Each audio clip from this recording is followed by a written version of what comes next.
Jacqui Duphraetees show. And for the second time in 2 years, my guest is Lisa. Welcome, Lisa.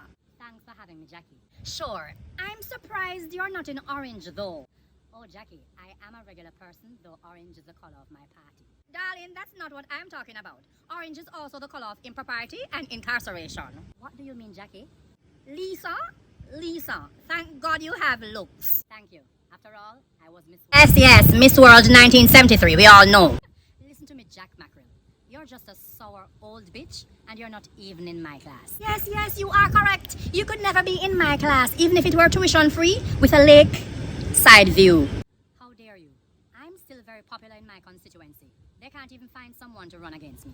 And that's why I have zero sympathy for those butto-yagabonistic below-the-clockians, because even if their leaders are killers or criminals, they would still die for them, darling. Bye. You know what, Jacqui? And that's all we have time for today, darlings. Bye. You bitch!